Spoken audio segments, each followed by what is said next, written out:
ঠিক আছে, পরের জনকে যুক্ত করি। আল্লাহ ফাক আপনাকে যুক্ত করা হয়েছে, বলেন আপনি। আল্লাহ ফাক বলেন। জি, শুনতে পাচ্ছেন? হ্যাঁ, শুনতে পাচ্ছি ভাই, বলেন। আপনি কি জি, আরশের উপর আমার তো থেকে একটা কথা প্রশ্ন বলছেন? ছিল।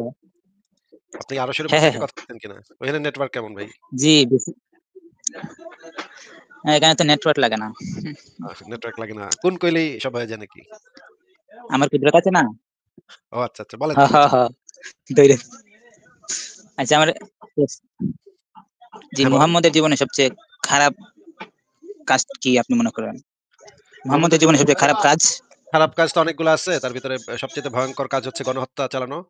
আ বনু কুরাইজা গোত্রকে একদিনে ৯০০ মানুষকে জবাই করা। এটা সবচাইতে বড় খারাপ কাজ। এগুলোর মধ্যে একটা। আরেকটা হচ্ছে শিশু ধর্ষণ। এটাও আরেকটা খারাপ কাজ।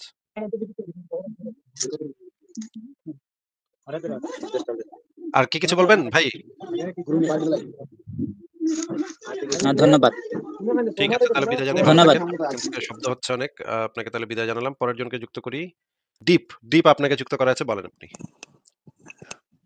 হ্যালো ভাই, আপনি কি আমাকে শুনতে পাচ্ছেন? হ্যাঁ, শুনতে পাচ্ছি, বলেন। জি ভাই, আমার কথা হচ্ছে যে আমাদের যে বাংলাদেশের যে মুসলিম মানে অন্য দেশে জানি না। আমাদের দেশে যে মুসলিম সম্প্রদায় তারা আসলে এত উগ্রবাদী কেন? বা অন্য ধর্মের প্রতি তাদের যে নৃশংস আচরণ এগুলো কেন তারা করে?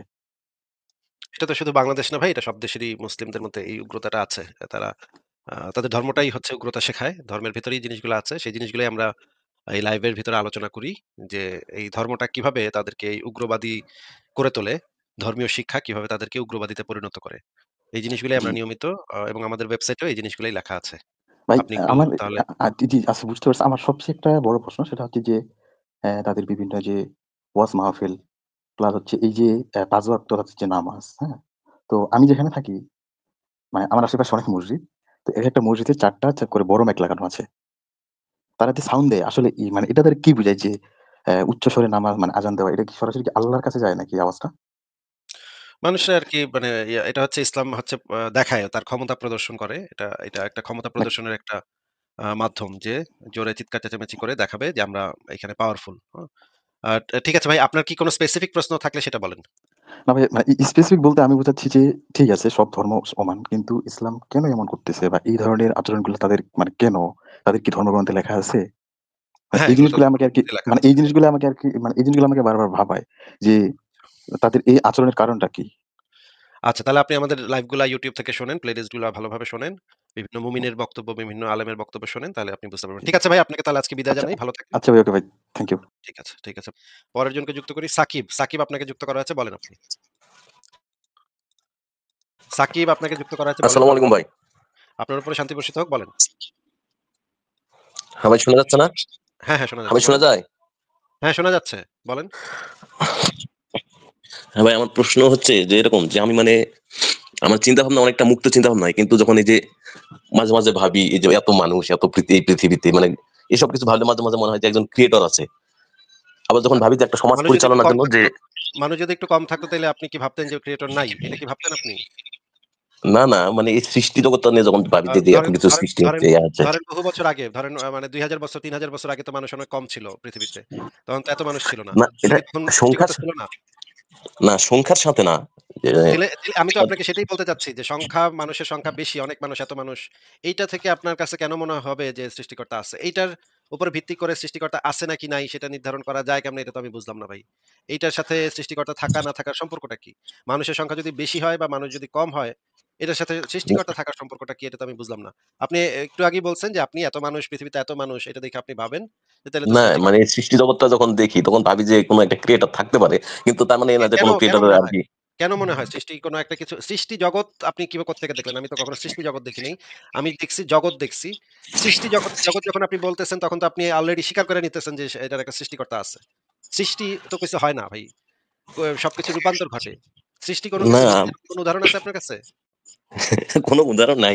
তবে আর কি যখন ভাবি এমনিতে আমি এসব মানে ইয়া মনে করি না যে কোনো একজন সৃষ্টিকর্তার স্পেশালি যে তার ইবাদত মানে ইয়া করতে হবে, পূজা অর্চনা এটা সেটা করাই লাগবে। মনে হয় যে সৃষ্টি হয়েছে বাস। কিন্তু এগুলো সৃষ্টি হয়েছে সেটাই তো আপনি দেখাইতে পারতেছেন না যে কোনো কিছু সৃষ্টি হইছে। আমি তো কোনো কিছু সৃষ্টি হইছে এরকম কিছু প্রমাণ পাই নাই এখন পর্যন্ত। কোনো কিছু সৃষ্টি হয় বা হইছে। আমি দেখছি যে সবকিছুর রূপান্তর ঘটে। প্রকৃতিতে শক্তি আ সৃষ্টি বা বিনাশ নাই। শক্তির কোনো সৃষ্টিও নাই, বিনাশও নাই। শক্তি হচ্ছে চিরন্তন। এটা খালি রূপ পরিবর্তন ঘটে। তাইলে কোন কিছু সৃষ্টি হইছে এটা কই থেকে আসলো ভাই? বুঝলাম না তো। এটাই তো ভাই আমি না আরকি মাঝে, মাঝে ভাবি তো যে মাঝে, মাঝে মনে হয় যে এগুলা বেহুদা। আবার মাঝে, মাঝে মনে হয় যে এমনি, এমনি তো হতেও পারে না আবার। মানে দোটানার মধ্যে তাহলে মাঝে মধ্যে চলে যায়। তাহলে আপনি কেমনে হতে পারে সেটা জানার জন্য সব মানে একমাত্র গ্রহণযোগ্য পদ্ধতি হচ্ছে বৈজ্ঞানিক পদ্ধতি। সেই বৈজ্ঞানিক পদ্ধতি তো হচ্ছে আপনি চিন্তা করতে হবে আপনার ওই পদ্ধতিতে। আপনি যদি মনে বসে ভাবেন, এই ভাবনা দিয়ে আসলে খুব বেশি আগাইতে পারবেন না। যদি না আপনি বৈজ্ঞানিক পদ্ধতি ব্যবহার করেন, সেখান থেকে আপনি একটা ভ্যালিড নলেজ পাবেন, জ্ঞান পাবেন যে কোন কিছুর উৎপত্তি কিভাবে হইছে, কিভাবে পরিবর্তন হয়। এইগুলা সম্পর্কে একমাত্র সঠিক তথ্য দিতে পারে বিজ্ঞান। তাহলে বিজ্ঞানের বইপত্র পড়েন আপনি, দেখেন যে ওখানে কি বলা আছে। আপনি তো অনেক বই আছে। মহাবিশ্বের উৎপত্তি সম্পর্কে অনেক বই আছে, সেগুলো আপনি পড়েন। তা অবশ্য ঠিক। আমার মনে হয় যে এখন তো আর সেই সময় নাই যে আপনি হেরা পর্বতের গুহায় ঢুইকা না, মহাবিশ্ব না, না, কিভাবে না, না, সৃষ্টি না, না, হইছে না, না, এটা নিয়ে না, ভাববেন, না, চিন্তা না। করবেন।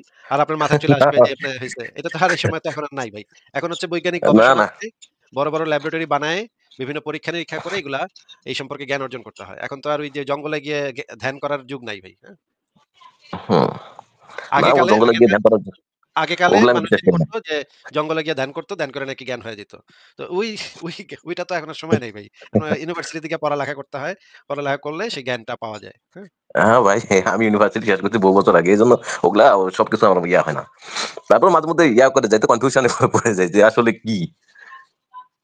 আচ্ছা। মানে আমার কাছে মনে হয় যে আর কি ক্রিয়েটর কোন প্রশ্ন একজন আছে?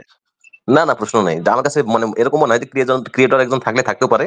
কিন্তু তার মানে এই না যে ওই ক্রিয়েটরের জন্য মানে এই একটা পূজা-টুজা মানে সারাদিন রাত তাকে নিয়ে ভাবা চিন্তা ভাবনা করা লাগবে। কিন্তু এই যে মানে ইয়াটা যে এই যে ক্রিয়েটর যে থাকতে পারে আপনি যে বলতেছেন, আপনার সপক্ষে কোন যুক্তি বা প্রমাণ আছে? নাকি না জাস্ট ভাই আপনার নাই। কোন না এটা আমার জাস্ট ধারণা আরকি। আচ্ছা, এটা তাহলে আপনার জাস্ট মনে হয়। কিন্তু এই মনে হওয়াটা তো ভাই আরেকজনের মনে হইতে হ্যাঁ, পারে এরকম কিছু নাই। তো এই মনে হওয়ার উপর ভিত্তি করে তো কিছু বলা হ্যাঁ, যাচ্ছে না। হ্যাঁ, হ্যাঁ, হ্যাঁ। ঠিক আছে সাকিব ভাই, তাহলে আপনাকে আমরা বিদায় জানাই। ভালো থাকেন। আচ্ছা, আচ্ছা। ঠিক আছে ভাই, ভালো থাকেন। আপনার জন্য শুভকামনা রইলো। পরের জনকে যুক্ত করি। লুসিফার আপনাকে যুক্ত করা আছে। বলেন আপনি। হ্যালো, হ্যাঁ, লুসিফার বলেন। হ্যাঁ, ভাই নমস্কার। নমস্কার বলেন। ভাই আমার ১ মিনিট একটু সাইডে যাই। আচ্ছা, ঠিক আছে বলেন। ১ মিনিট নেন। হ্যাঁ ভাই, হ্যাঁ, বলেন। আমার অনেক কিছু জানবার আছে ভাই। বলতে আচ্ছা, এই ধর্মের শুরুটা আচ্ছা ধর্মের শুরু হলো কোত্থেকে? আমি গুগলে খুঁজছি যে পৃথিবীর প্রাচীন ধর্ম কোনটা? প্রাচীন ও ১ম সনাতন। আচ্ছা ঠিক আছে। আচ্ছা আপনি একটু তারপর দয়া করে একটা বই আছে 'সেপিয়েন্স' হ্যাঁ? 'সেপিয়েন্স' বইটা হ্যাঁ, পড়েন। আ আর হচ্ছে গিয়ে আরেকটা বই আছে পৃথিবীর প্রাচীন ইতিহাস। আ পৃথিবীর মানে প্রাচীন রাশিয়ান পৃথিবীর প্রাচীন ইতিহাস। রাশিয়ান একটা বই বাংলা ভাষায়। আ এই বইটা পড়েন। এই বই ২ টা পড়লে আপনার মোটামুটি আইডিয়া হবে যে ঐতিহাসিকভাবে ধর্মগুলার উৎপত্তি কিভাবে বিস্তার ঘটলো, কিভাবে এই জিনিসগুলা আস্তে মানুষের মধ্যে ছড়ায় পড়লো। এই জিনিসগুলো আপনি এই বই ২ টা আগে পড়েন, ভালোভাবে পড়েন। তারপরে আপনি এই সম্পর্কে ভালো মোটামুটি একটু আইডিয়া হবে। হ্যাঁ? ধন্যবাদ ভাই। আর হ্যাঁ, এখন দেখুন এত ধর্ম এটা ওটা কি বলবো? আমি লালন ভক্ত মনে হচ্ছে। আচ্ছা, বলতে আচ্ছা। হ্যাঁ, ইসলাম ধর্ম ঈশ্বর আমি তো এই বিষয়ে কোন কথাই বলব না। ভুলেও না। উকড়ে দেবে আমাকে। ইসলাম আচ্ছা, রিলিজিয়নটা একদম কি বলবো? ধর্মান্ধ বাংলাদেশে ধর্ম মানা ভালো কিন্তু ধর্মান্ধ হওয়া ঠিক না। আচ্ছা মানছিস মান, ধর্মান্ধ হোস না। তাই না ভাই? মানে হ্যাঁ, ধর্ম মানছি আমি এটাকে ভালো দিকটা ভাবি ইতিবাচক দিক। কিন্তু যে ধর্মান্ধ তাদেরকে কি বলবো? বলতে ওটা পৃথিবীতে আমি দেখছি আমি আপনারগুলো পেজগুলো দেখেছি, ভিডিওগুলো দেখেছি। পৃথিবীতে শুনেছি ৪,২০০ টি ধর্ম। বাহ! তাহলে আমি কিন্তু অন্যান্য ধর্মর এগুলো শুনি, এটা করি, মানি। কিন্তু ধর্মান্ধ তো না। কিন্তু এখন ধর্মান্ধ তো দেখুন এদিকে ওদিকে হ্যাঁ, কি বলবো? আচ্ছা। জাত-পাত ঠিক আছে। আপনার মতামত শুনলাম। আপনার কি কোন স্পেসিফিক প্রশ্ন আছে ভাই? স্পেসিফিক ওয়েট আমার কাছে ছিল বেশ কটা আমি ভুলে গেলাম। হ্যাঁ, অনেক বেশ কটা ছিল। আমি তো লাইভে যুক্ত হতে পারিনি এর আগেও। আজে-বাজে নাম দিয়ে যুক্ত হচ্ছি। চেষ্টা করছি। আচ্ছা। তাহলে আপনি মানে একটা কাগজে লিখে রাইখেন। ওইটা পরে নিয়ে আইসেন। ঠিক আছে? আচ্ছা, আচ্ছা ইসলাম ঠিক নিয়ে আছে। আমার কিছু প্রশ্ন ছিল ভাই। আচ্ছা, দ্রুত বলেন ১ তাইলে মিনিট, সেটা। ১ মিনিটের মধ্যে ইসলাম আচ্ছা নবীজির জন্ম আমি পড়েছিলাম। পড়েছিলাম বলতে আমি নন মুসলিম। তারপর ক্লাস নিয়েছিলাম, পড়েছিলাম।